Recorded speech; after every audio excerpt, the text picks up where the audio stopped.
Hey VC, this is Harvey of Spin the Black Circle, and welcome to Friday Night Vinyl. An apology, first of all, I did not upload Friday Night Vinyl last week. It was because I was on holiday.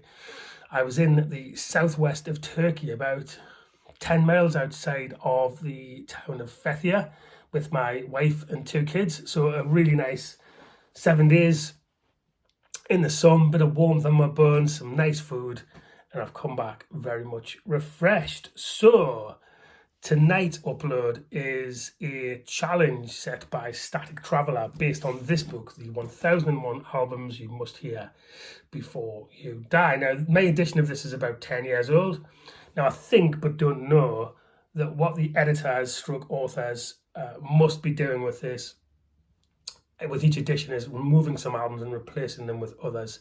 So apologies if the five albums that I add to this, which is the challenge, have since appeared in a later edition, because I can only go from the approximately 10-year-old edition that I own. So 5 albums to add to this. Now, I found some of the uploads on this pretty amusing, actually, particularly Steve Carlson's and his rant concerning Trout Mask Replica by Captain Beefheart and his Magic Band. I would agree with Steve that I'm not convinced that particular LP is something you must hear before you die. So Steve Carlson's take on it was 5 albums, I think, to suffer through, that he added to the list of 1001. Then we had Dave Atkinson's version, which was a good upload.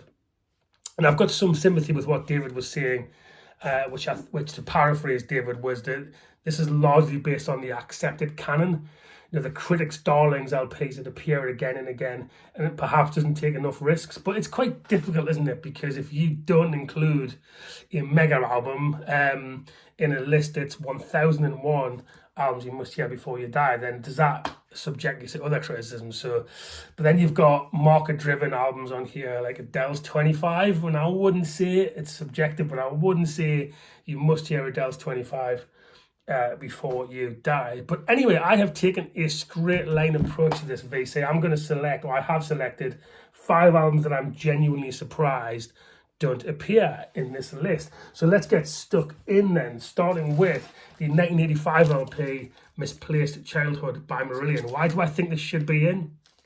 It's a prog rock classic. It is Fish and Marillion at their best, certainly during the Fish period, their peak.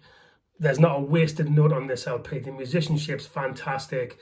The theme that runs through this, which is that kind of impact that childhood and upbringing has on you as an adult. Fish's lyricism, Steve Rothery's guitars, the sequencing on this too. It's really, really well thought out. If you're a prog fan and you haven't listened to Misplaced Childhood by Marillion, perhaps because when they started out, they were badged as Genesis copyists. Who isn't a copyist in some form?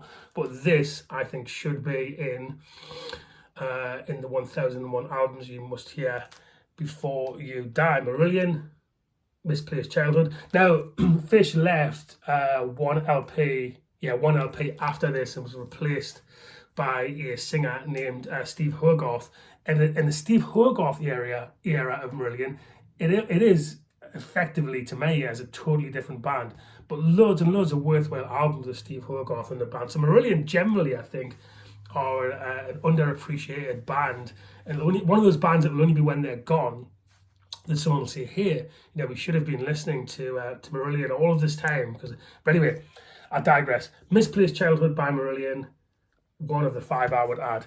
The next one, again, I wonder if this is in later editions, because much more of a critic's darling these days is another prog album, In the Land of the Grey and Pink by Caravan.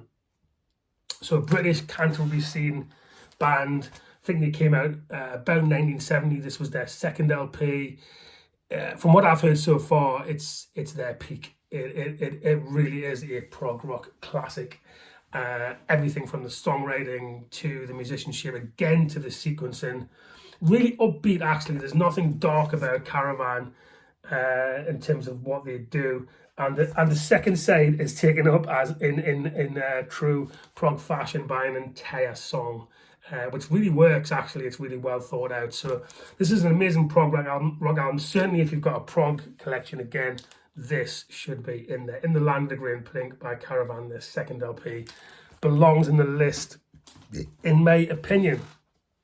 Now then, I am genuinely stunned that this next LP is not in the list. It was something like an 8 to 10 million seller in the US. There's nothing lightweight about it. Songwriting, musicianship, style and substance and art that went into August and everything after, the debut LP by Counting Crows from 1993. This is a stunning LP in every respect, and I am very surprised it doesn't appear in this book. It's, I suppose, lyrically it's very Dylan-esque, Bob Dylan influenced.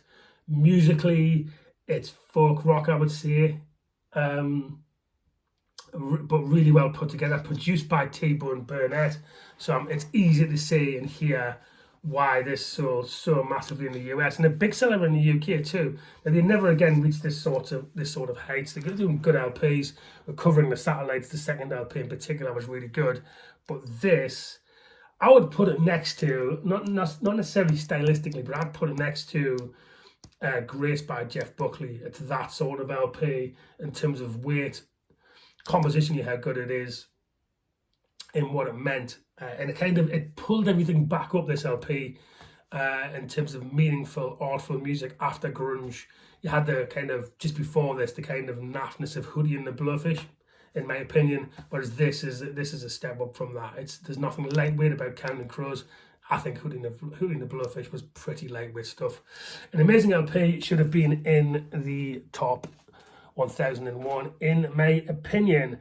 This next one, I think, did not appear because in the 70s, the music industry, rock music industry, was pretty much a male-dominated and heavy on the misogyny, and that's why I think Dreamboat Annie, the debut LP by Heart, doesn't get the respect it deserves and doesn't appear. That momentum meant that it just doesn't appear in this book. This is an amazing LP. If you're a Led Zeppelin fan and you haven't heard Dreamboat Annie by Heart, then it has this. They were clearly Zeppelin influence, but it has that mix of heavy rock with folk and blues influence and musicianship, and particularly Ann Wilson's voice.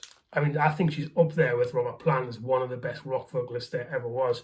I'm not suggesting they're Zeppelin copyists, Heart of their own thing, but I'm saying it's a similar sound to Zeppelin across this LP and the follow-up, which was Little Queen. So Dreamboat Annie by Heart, something like a 4 million plus seller in the US.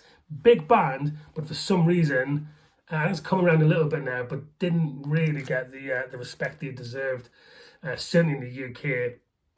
Well, generally, this doesn't seem to appear on critics' lists, and certainly on my edition of this, in there, Dreamboat Annie by Heart. This last one, again, a female-fronted act.